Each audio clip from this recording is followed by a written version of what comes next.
What? Did you think I was gone forever? In my previous video, I talked about why I think Duke Nukem Forever is a good game. It's an unpopular opinion, but I believe that not only is DNF a passable game, it's actually a decent one. However, the main subject of this video is not the main game of DNF, but instead the expansion pack for it that was released in December 2011. The Doctor Who Cloned Me. This expansion is surprisingly great, and I think you should play it if you're a fan of Duke, or if you're just somebody who likes single-player FPS games.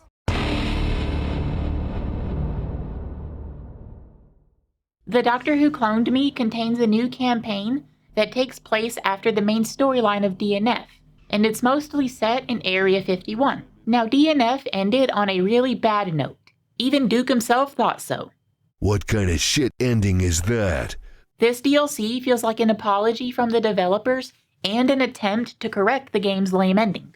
Overall, The Doctor Who Cloned Me isn't very long. It will only take you around 3 hours to finish.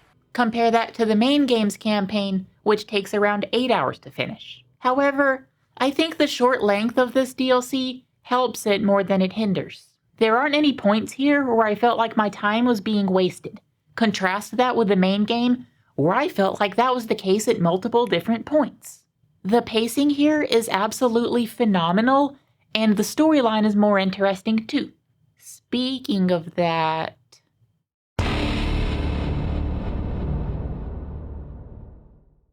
I will be spoiling the plot for this DLC, and if you're some reason concerned about spoilers for a DLC of a Duke Nukem game, I recommend you play through it yourself before you continue watching.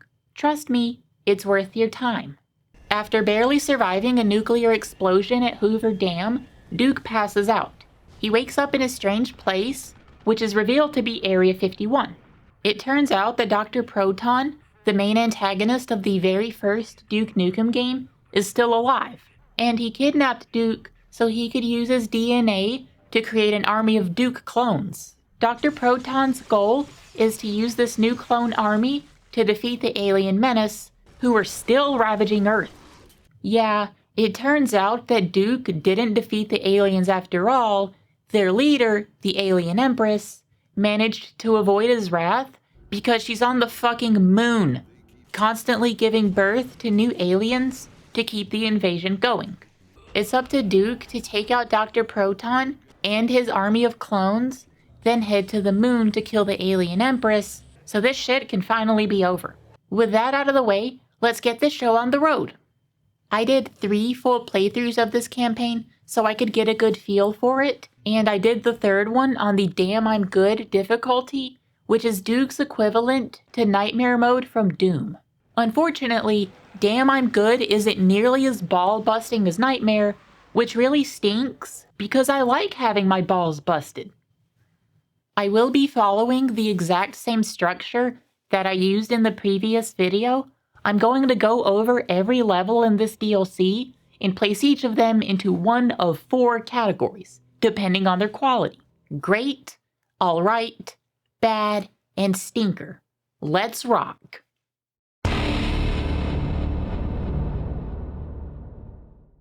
This opening level is extremely short, only taking a few minutes to complete, but it sets the tone perfectly. Duke wakes up in the same interrogation room that Alex Mason was held in, and a mysterious voice on a loudspeaker says that Duke is to be terminated. Coincidentally, some motherfucker who looks like a Terminator appears on your screen and tries to kill you. They fail, however, because I can spam my spacebar really fast. After escaping the torture room, Duke has some back and forth banter with whoever's on the loudspeaker, and it's revealed that it is indeed Dr. Proton. You do a little bit of exploring so you can find the passcode to open this locked door, and then you ride an elevator down deep into the bowels of Area 51. A Rude Awakening is a fine level, and it's sure as hell better than Duke Lives, which was the opening level for the main campaign. It's going in the alright category.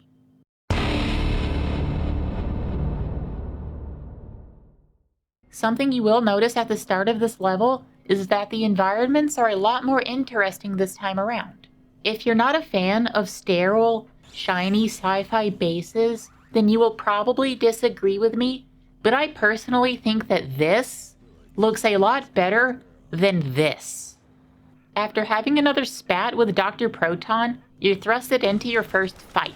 This is where you obtain one of the new weapons introduced in this DLC, the Expander, which is a returning weapon from Duke Nukem 3D. The Expander is really fun to use, and it's also extremely effective. Shooting an enemy once with the Expander will cause them to bloat, making them open to a one-hit kill from anything. Shooting an enemy twice with it will cause them to burst, leading to a satisfying death animation. The Expander is a weapon I carry with me throughout most of the DLC. I personally like it more than the Shrink Ray. Something I noticed when playing the Doctor Who Cloned Me is that it feels like it was designed with the 4-weapon limit in mind. There are a lot of different guns scattered around the levels, which allow you to pick and choose exactly what weapons you want. The main campaign encouraged you to swap out weapons constantly, which is something that I didn't really like. This makes sense because the expanded inventory option wasn't a thing when DNF was first released. It was something that was added later in a patch because the default 2-weapon limit was almost universally criticized. Back to the level itself though, it's good. My only problem with it is that it's short and the action doesn't last for very long. Going down is getting placed in the alright category.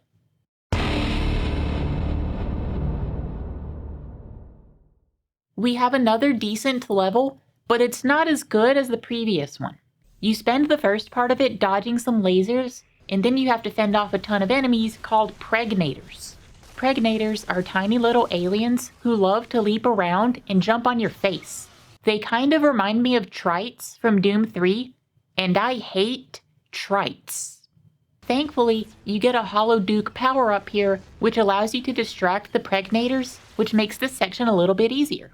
Overall, insecurity is okay, so of course it goes in the alright category.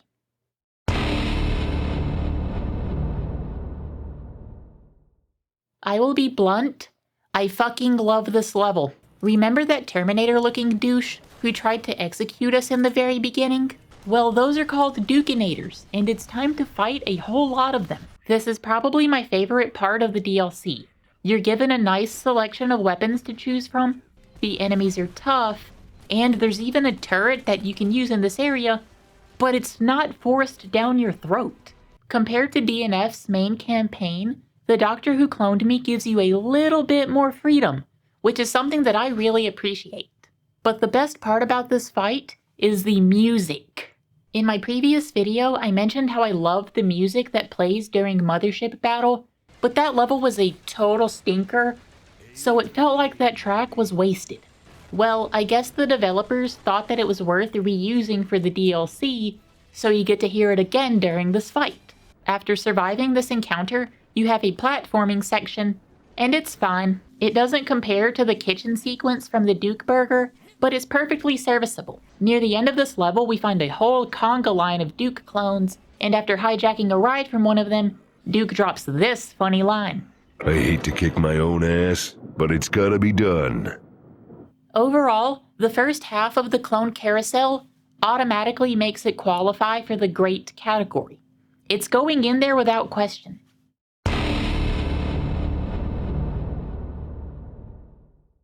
And we go from a great level to another one that's actually pretty decent? This is probably the most surprising thing about this DLC.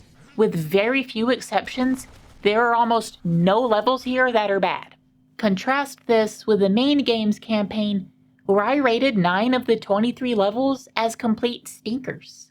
The Doctor Who Cloned Me is very consistent with its quality, and that really pleases your girl. Back to Me, Myself, and I though, it involves you infiltrating the training facility for Proton's clone army. The first part of this level is a guns down section where you have to explore the facility so you can find a way to distract the Duke clones. You accomplish this by playing a porn movie in the motivation room, which causes all of the Dukes in the vicinity to congregate there. Because of course. After you do this, there are like 10 different ego challenges that you can complete to boost your max health, and I highly recommend doing all of these because you're going to need all the health you can get. The second part of this level involves you having to survive a combat training test, and this is where we acquire the second new weapon introduced in this DLC, the Impregnator, which is a weapon I almost never use. I want to like this gun. The damage is fine, its ammo recharges over time, and I also really like the design. It reminds me of the Spore Launcher from Opposing Force. There's a big problem with this weapon though, and that's the firing sound. It's extremely irritating. I have to turn my volume all the way down whenever I use this weapon because the sound it makes is just horrifically grating. This really stinks because I like the concept of the Impregnator, but using it is just painful. Give me the Expander any day. After surviving combat training, Dr. Proton figures out that you're the real Duke, and you escape his wrath by ducking into some vents. This level is fine overall. It's not as good as the previous one, but it gets the job done. It's going in the alright category.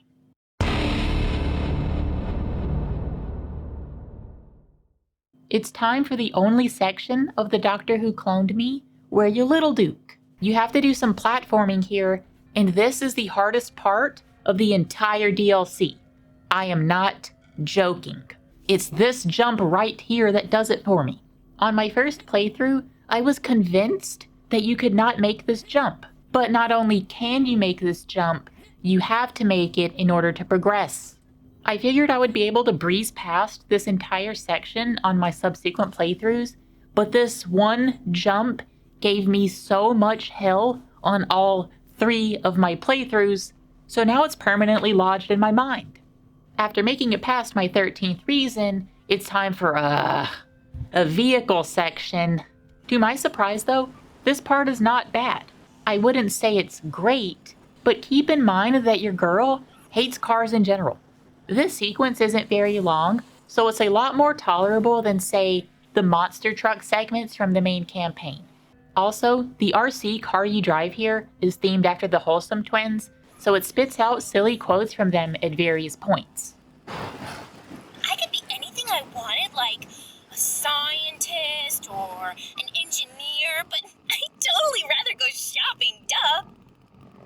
That line hits a little too close to home for me. Surprisingly, I'm going to put this level in the alright category. That one jump drives me crazy, and I don't like vehicle sections, but I don't hate this level. It's a whole lot of alright.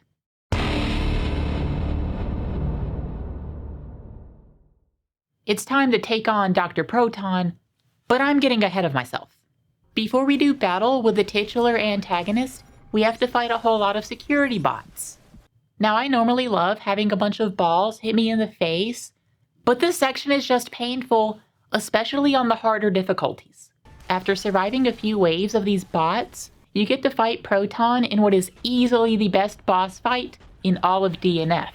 You blast the Doctor with an explosive weapon of your choice, and hit these switches to stop him from regaining health. It sounds pretty simple, and this fight isn't too hard at first, but he'll begin throwing pipe bombs at you soon enough. And later in the fight, he'll start firing this red laser beam of death periodically, and if this hits you when you're out in the open, it's all but guaranteed that you're a dead Duke. This is a good boss fight for an interesting antagonist. I can't wait to see how the rest of this DLC plays out.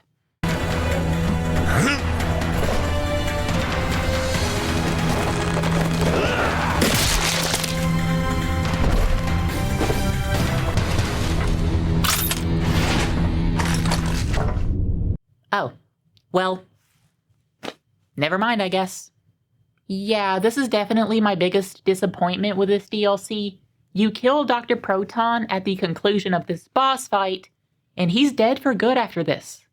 We are only at the halfway point, but the main antagonist is out of the picture. Kinda weak, if I'm being honest. A fellow YouTuber who goes by the name of GManLives had a great idea to make the story of the Doctor Who Cloned Me better. Just make the Dr. Proton you fight in this level a clone, and have the actual Proton show up again near the end for a rematch. That would have been fucking awesome, which is why I guess the developers didn't do it. Despite that disappointment, I still really like this level, so I'm putting it in the great category.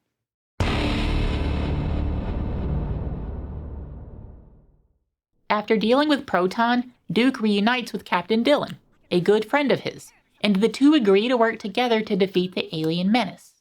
Dillon appears multiple times throughout the main campaign of DNF, but I didn't mention him a single time in the previous video, and that's because he's barely worth mentioning. He's supposed to be Duke's comedic sidekick, but almost nothing he says is particularly funny, and he doesn't have any impact on the story at all. Captain Dillon didn't exist until the final years of DNF's development though, so my latter complaint does at least make sense. In earlier versions of the game, Duke's sidekick was intended to be Shelly Harrison, better known as Bombshell. Yes, that Bombshell. All I'm going to say is that Bombshell would have been a way cooler sidekick than Dillon for 3 big reasons. Reason number 1 is because she's really cool, and the other 2 big reasons are, you and Dillon take a ride on this giant hovering platform in a pseudo-on-rail section. You have to dodge lasers, fight some aliens, and dodge more lasers before making a pit stop so you can find a way to open this door. After getting the door open, you get back on the platform and dodge more lasers while fighting aliens at the same time. This level is fine. I was honestly expecting to hate it because you spend most of it on this moving platform, but it reminds me more of the conveyor train level from Bulletstorm than anything else. It's going in the alright category.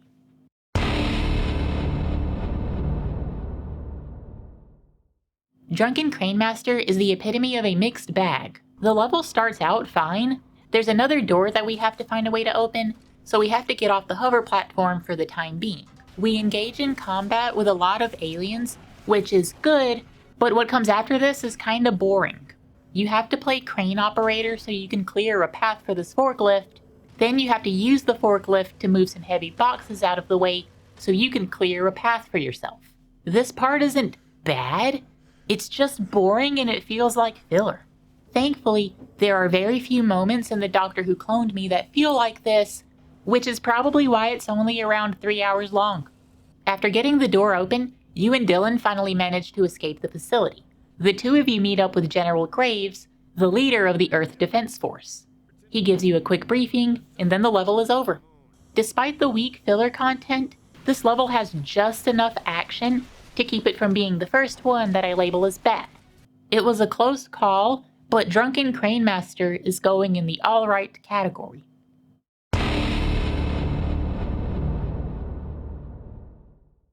We're outside, and it's a fucking war zone out here. This is a really satisfying sequence right here. We have a 3-way battle in an open area between the aliens, Proton's clones, and Duke and his allies. Though you have Dillon and Graves as NPC allies to back you up, it's ultimately up to you to win the battle. The high amount of enemies makes it less annoying when one of them inevitably ends up stealing a kill or 2 from you. After a really satisfying 3-way, it's time for the second boss battle of the DLC. We have 2 alien gunships to fight at the same time, and you can either use an explosive weapon of your choice, or one of these mounted turrets to take them out. This part is fine, but the alien gunships still don't have health bars. Overall, All Your Base is a great level, and it's another highlight for the DLC. It's going in the great category. Honestly, the worst thing about it might be the title. Hooray for dead memes.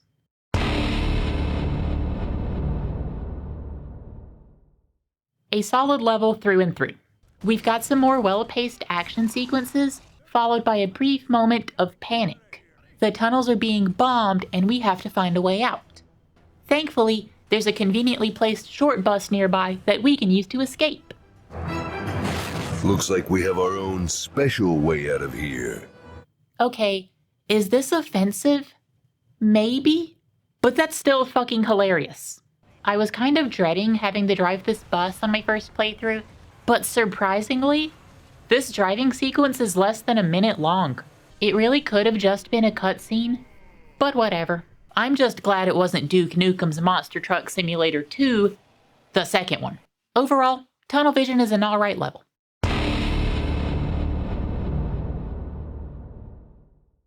We are almost at the end, girls, but it's time for a quick break before we climax. Enter the Burning Bush. This is basically the successor to Duke Nukem's Titty City from the main campaign.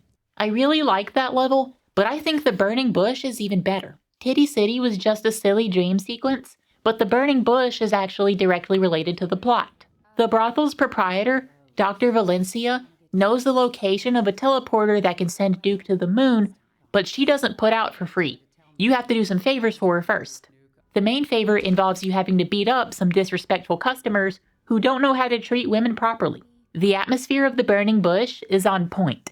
There's a sense of dread that fills this place, and the music that plays when you're outside is awesome. Beyond our main tasks, we also have a series of arcade games to play here. First up, we have the pinball game Sexy Scientists, but I hate pinball. So let's check out Invaders, which is basically...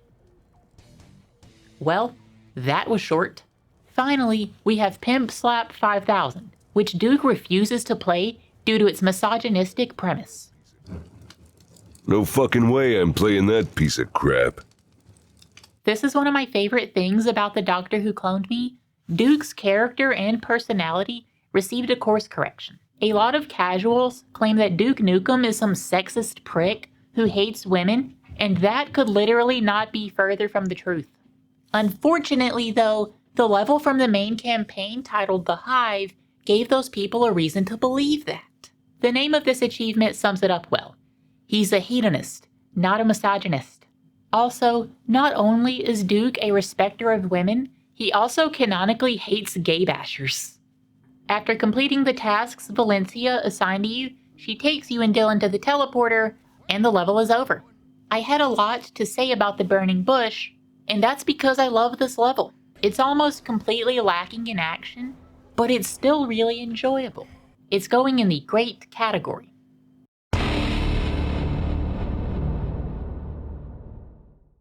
This is the penultimate chapter of the DLC, and it's another great level.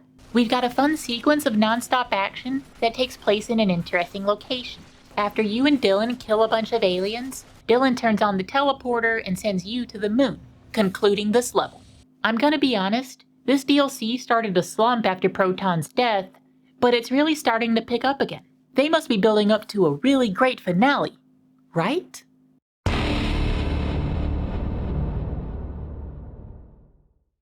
Yeah, we unfortunately have to talk about the bad part now. The final level of the Doctor Who Cloned Me is, for lack of a better description, fucking horrible.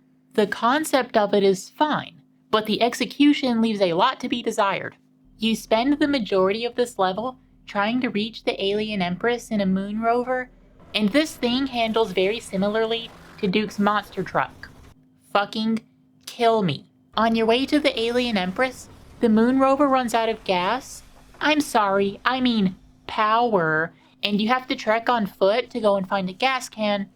I mean power cell to recharge it.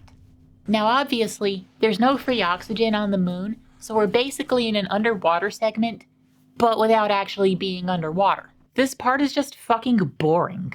Thankfully, when you get your hands on the power cell you need, there's a series of bounce pads that take you right back to your moon rover, meaning you don't have to walk all the way back to it. And that is what I call a minor mercy. With the rover recharged, we make our way to where the alien Empress is, and it's time for one of the worst boss fights ever. Okay, I don't think this is as bad as the Octa King fight from the main campaign, but it still stinks really bad, and I hate it. You spend most of the boss fight in the moon rover, you simply have to ram it into the Empress's legs, kill the aliens that spawn after you ram the legs, and then do this a few more times until she collapses. Then you have to drive the rover straight through her hole and shoot up her insides until she forcibly ejects you from her body. Repeat all of this for a second time, then do a QTE to finish her off, and you have finished the Doctor Who Cloned Me. If there's any part of this DLC that can be described as legitimately bad, it would be this entire final level. It's indisputably a stinker.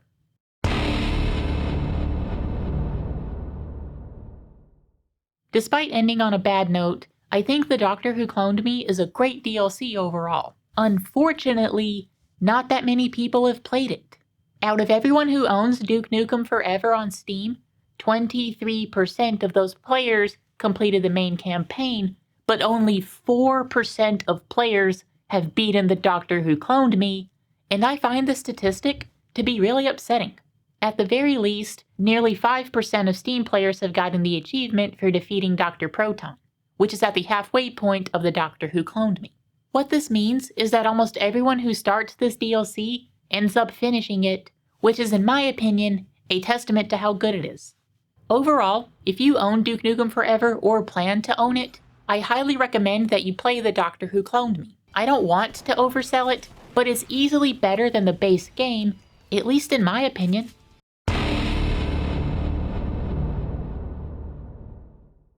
When I was doing a close inspection of screenshots taken during DNF's development, I came across this interesting picture that was dated 2006. This area looks almost identical to the level called Meat Grinder. We also have this screenshot from 2009, which looks like it's from Drunken Crane Master. Another screenshot from 2009 is this one right here, and this is clearly Area 51. Yeah, it should be obvious at this point that the Doctor Who Cloned Me largely consisted of content that was cut from the base game of DNF. I have more evidence though if you're not convinced. Early drafts of DNF's story involved Dr. Proton taking over Area 51 and creating his own biomechanical army. Sound familiar? Of course it does! This is backed up by the 1998 design document created by Scott Miller. On top of all this, the leaked version of DNF from 2001 features levels taking place in Area 51 and on Earth's moon. The horrible ending of DNF's main campaign makes so much sense to me now. The ending felt unsatisfying and abrupt because it was literally unfinished. If Triptych Games and Gearbox had just a little bit more time to work on DNF, the levels that make up the Doctor Who Cloned Me could have been finished and integrated into DNF's main campaign. It's absolutely hilarious, but the main thing Duke Nukem Forever needed to be a better game was more development time.